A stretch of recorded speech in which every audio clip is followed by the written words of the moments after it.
Então, eu tento levar o meu trabalho nessa pegada motivadora, trazendo sempre humor à tona, né? Uma live descontraída, né? Falando abobrinha, mas também nos momentos onde surgem assuntos que são polêmicos, que eu sei que tem o poder de intervir diretamente bem na vida de uma pessoa. Por que você não vai falar, né? Por que eu não vou falar, entende? Só que automaticamente também eu gero, é assim, Vilela, o mundo é assim, não existe esse negócio de, eu sou o cara que faz todo mundo se sentir bem e tudo é maravilhas. Você pode ser o cara mais bem intencionado. Isso daí por si só já é um problema. Porque as pessoas que não são bem intencionadas, elas já estão contra você. Toda forma, entende? Então a internet, ela envolve esse aspecto aí, né? Tem essa dinâmica, né? Do lado de pessoas que vão estar com você ali e do lado de pessoas que simplesmente não gostam de você e te atacam. Às vezes atacam até pessoas que você gosta. Tem muito disso. Então a partir do momento, qual que é a mensagem que eu tô passando aqui? Se você é um cara de opinião e você trabalha com internet e você fala aquilo que você pensa, não interessa sobre qual assunto você tá falando ou o que você vai falar. Se você fala o que você pensa, você vai atrair essa negatividade. E isso daí é uma coisa que você tem que lidar. Você já tá lidando bem com isso? Não, pra mim sempre foi tranquilo. Ah, é? Só que tem momentos, como a gente faz live, por exemplo, eu faço live todo dia. Todo santo dia ali, ó. Né? Naquela rotina robotizada, vamos dizer assim, né? Porque eu acredito que pra gente conseguir o progresso na nossa vida, a gente tem que ser uma espécie de robô mesmo. É repetição que te leva ao sucesso. Isso daí é disciplina. Esse papo motivador é bacana, só que a motivação, ela tem que ser muito menor do que a disciplina. A motivação, em primeiro lugar, tem que ser por conta do objetivo que você tem em mente lá na frente. O que eu pretendo conquistar com todas essas atitudes repetidas que eu tô fazendo aqui hoje, certo? Então tem que ser um cara disciplinado. Só que a disciplina traz esse lado negativo também, qual que é? Se eu vou lá e faço todo dia as mesmas coisas, envolvendo trabalho, tudo isso, é claro que eu também vou atrair uma carga negativa diante disso daí. Que é o que acontece comigo. Então chega uma hora que o que acontece? A gente tá de cabeça cheia. Eu não sei se isso acontece com você que faz aqui. Aqui ainda o podcast eu acho bacana porque assim, você conversa com pessoas diferentes, são assuntos diferentes, são assuntos bons de falar, sabe? É bacana pra caramba isso. Então, é uma descontração gostosa. Mas, ao mesmo tempo, o que eu quero dizer é que todo trabalho te enche o saco uma hora. Ah, sim. Chega uma hora que aquilo lá, sabe? São coisas... Vira trabalho mesmo, né? São coisas simples que você já sabe que vão acontecer no seu ambiente de trabalho que te enche o saco. E aí tem dia que você não tá com tanta paciência pra isso. Só que daí é hora de você parar, respirar fundo, buscar fazer um pouco menos de live, entreter sua cabeça com outras coisas para se esquivar um pouco do trabalho e depois você volta melhor. São coisas que você tem que lidar, não tem jeito. A nossa vida é assim, né, Vilela? A gente tem que lidar com um problema, a gente tem que lidar, como eu falei, na questão da internet, a gente lida com pessoas, a gente tem que saber lidar com isso daí, não tem jeito, né? Então, os nossos trabalhos aqui são diferentes, né? Eu não sei se você já chegou assim a receber, tipo, comentários negativos, assim, coisas que te atrapalham muito, assim, que você acha que é um negócio imbecil, que não tem fundamento nenhum, né? Todo dia. Então, agora, eu acho que o Paquito escreve a maioria deles, inclusive. Aí é foda, aí é o infiltrado. Um monte de aí é o infiltrado. Ficar lá, Vilela, você. Mas é isso, Vilela. Só que no final das contas, tudo isso vale a pena, porque como eu falei pra você, quando eu abro o meu Instagram, eu vejo a mensagem de um cara que foi tocado pelo que eu falei. Já vale. Pô, Vilela, sabe? Eu acho bacana isso daí, eu gosto disso de exemplo. O que eu sempre tive na minha família foi exemplo.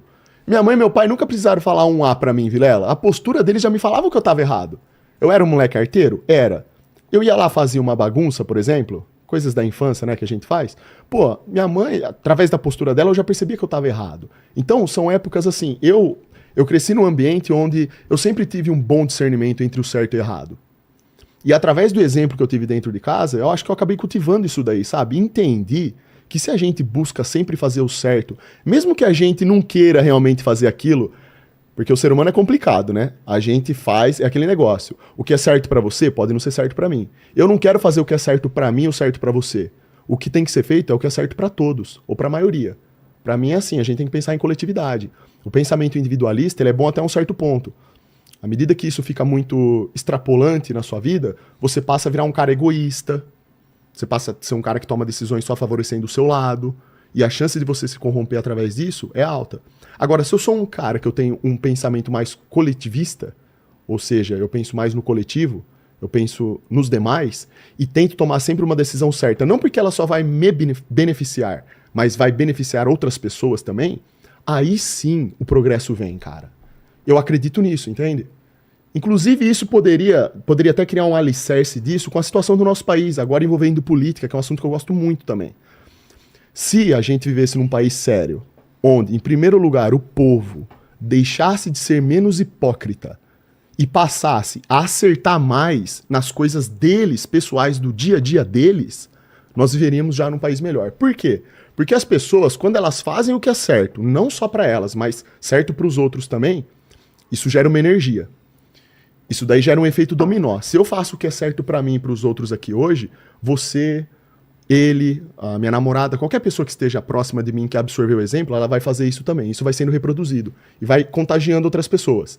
Se a gente vivesse num país onde a dinâmica fosse essa, onde fosse o certo pelo certo, não importa se aquilo vai ser certo para mim ou certo para outro, mas vai ser certo para todo mundo, isso sim, aí a gente viveria num país melhor. Por quê? Porque a sociedade poderia escolher melhor um governante para o nosso país, que também fosse diretamente alicerçado nessas ideias que eu tô falando aqui. Um cara de postura, de boa índole, de caráter, entende? Então, quando eu faço uma reflexão geral da situação que a gente está aqui no Brasil, eu percebo que é por conta de mínimos detalhes que são fáceis de serem ajustados que acabam levando a gente para o fracasso.